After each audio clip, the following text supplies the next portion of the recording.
Frankenstein by Mary Shelley. Chapter 14. Some time elapsed before I learned the history of my friends. It was one which could not fail to impress itself deeply on my mind, unfolding as it did a number of circumstances, each interesting and wonderful to one so utterly inexperienced as I was. The name of the old man was de Lacey. He was descended from a good family in France, where he had lived for many years in affluence, respected by his superiors and beloved by his equals. His son was bred in the service of his country, and Agatha had ranked with ladies of the highest distinction. A few months before my arrival, they had lived in a large and luxurious city called Paris, surrounded by friends and possessed of every enjoyment which virtue, refinement of intellect or taste, accompanied by a moderate fortune, could afford. The father of Safie had been the cause of their ruin. He was a Turkish merchant and had inhabited Paris for many years, when, for some reason which I could not learn, he became obnoxious to the government. He was seized and cast into prison the very day that Safie arrived from Constantinople to join him. He was tried and condemned to death. The injustice of his sentence was very flagrant. All Paris was indignant, and it was judged that his religion and wealth, rather than the crime alleged against him, had been the cause of his condemnation. Felix had accidentally been present at the trial. His horror and indignation were uncontrollable when he heard the decision of the court. He made at that moment a solemn vow to deliver him and then looked around for the means. After many fruitless attempts to gain admittance to the prison, he found a strongly grated window in an unguarded part of the building, which lighted the dungeon of the unfortunate Mohammedan, who, loaded with chains, waited in despair the execution of the barbarous sentence. Felix visited the grate at night and made known to the prisoner his intentions in his favour. The Turk, amazed and delighted, endeavoured to kindle the zeal of his deliverer by promises of reward and wealth. Felix rejected his offers with contempt. Yet when he saw the lovely Safie, who was allowed to visit her father, and who by her gestures expressed her lively gratitude, the youth could not help owning to his own mind that the captive possessed a treasure which would fully reward his toil and hazard. The Turk quickly perceived the impression that his daughter had made on the heart of Felix, and endeavoured to secure him more entirely in his interests by the promise of her hand in marriage, so soon as he should be conveyed to a place of safety. Felix was too delicate to accept this offer, yet he looked forward to the probability of the event as to the consummation of his happiness. During the ensuing days, while the preparations were going forward for the escape of the merchant, the zeal of Felix was warmed by several letters that he received from this lovely girl, who found means to express her thoughts in the language of her lover by the aid of an old man, a servant of her father who understood French. She thanked him in the most ardent terms for his intended services towards her parent, and at the same time she gently deplored her own fate. I have copies of these letters, for I found means during my residence in the hovel to procure the implements of writing, and the letters were often in the hands of Felix or Agatha.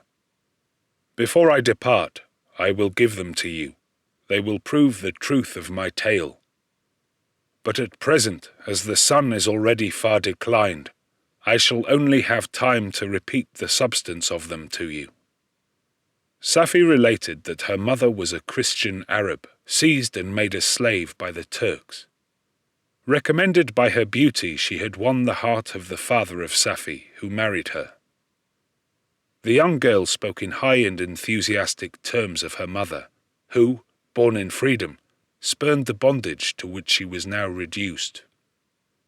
She instructed her daughter in the tenets of her religion and taught her to aspire to higher powers of intellect, and an independence of spirit forbidden to the female followers of Muhammad. This lady died, but her lessons were indelibly impressed on the mind of Safie, who sickened at the prospect of again returning to Asia, and being immured within the walls of a harem, allowed only to occupy herself with infantile amusements, ill-suited to the temper of her soul, now accustomed to grand ideas and a noble emulation for virtue. The prospect of marrying a Christian and remaining in a country where women were allowed to take a rank in society was enchanting to her. The day for the execution of the Turk was fixed, but on the night previous to it he quitted his prison and before morning was distant many leagues from Paris. Felix had procured passports in the name of his father, sister, and himself. He had previously communicated his plan to the former, who aided the deceit by quitting his house, under the pretence of a journey, and concealed himself with his daughter in an obscure part of Paris. Felix conducted the fugitives through France to Lyon and across Mount Cenis to Leghorn, where the merchant had decided to wait a favourable opportunity of passing into some part of the Turkish dominions. Safie resolved to remain with her father until the moment of his departure, before which time the Turk renewed his promise that she should be united to his deliverer, and Felix remained with them in expectation of that event, and in the meantime he enjoyed the society of the Arabian, who exhibited towards him the simplest and tenderest affection. They conversed with one another through the means of an interpreter, and sometimes with the interpretation of looks, and Safie sang to him the divine airs of her native country. The Turk allowed this intimacy to take place and encouraged the hopes of the youthful lovers, while in his heart he had formed far other plans.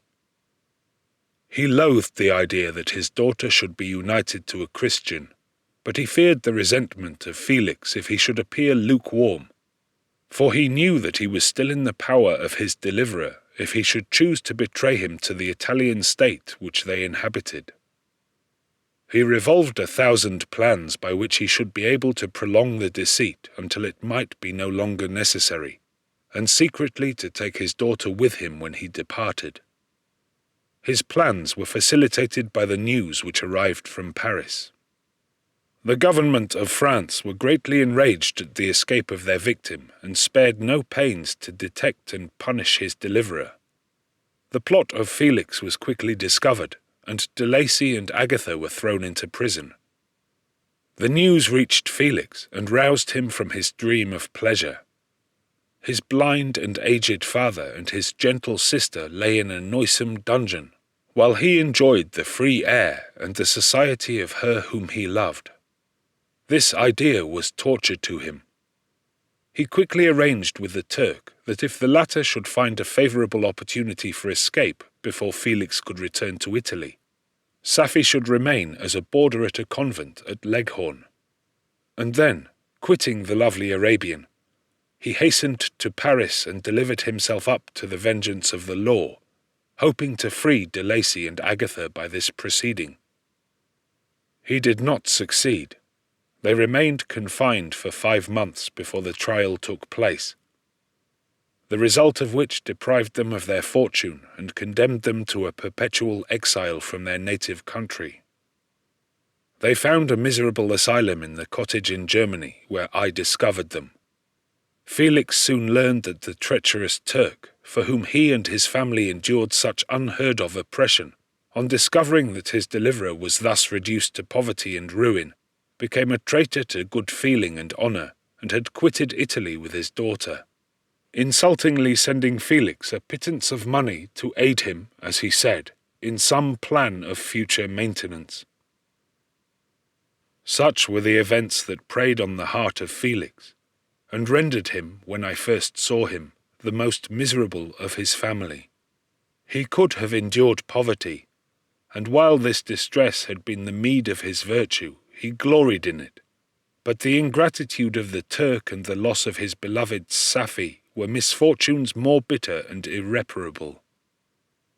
The arrival of the Arabian now infused new life into his soul, When the news reached Leghorn that Felix was deprived of his wealth and rank, the merchant commanded his daughter to think no more of her lover, but to prepare to return to her native country.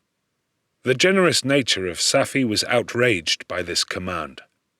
She attempted to expostulate with her father, but he left her angrily, reiterating his tyrannical mandate. A few days after, the Turk entered his daughter's apartment and told her hastily that he had reason to believe that his residence at Leghorn had been divulged, and that he should speedily be delivered up to the French government. He had consequently hired a vessel to convey him to Constantinople, for which city he should sail in a few hours. He intended to leave his daughter under the care of a confidential servant, to follow at her leisure with the greater part of his property, which had not yet arrived at Leghorn. When alone, Safie resolved in her own mind the plan of conduct that it would become her to pursue in this emergency. A residence in Turkey was abhorrent to her. Her religion and her feelings were alike averse to it. By some papers of her father, which fell into her hands, she heard of the exile of her lover, and learnt the name of the spot where he then resided. She hesitated some time, but at length she formed her determination.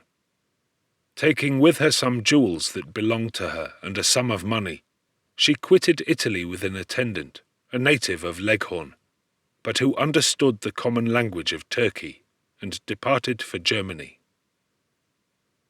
She arrived in safety at a town about 20 leagues from the cottage of Lacey, when her attendant fell dangerously ill. Safie nursed her with the most devoted affection, but the poor girl died, and the Arabian was left alone, unacquainted with the language of the country, and utterly ignorant of the customs of the world. She fell, however, into good hands. The Italian had mentioned the name of the spot for which they were bound, and after her death, the woman of the house in which they had lived took care that Safie should arrive in safety at the cottage of her lover.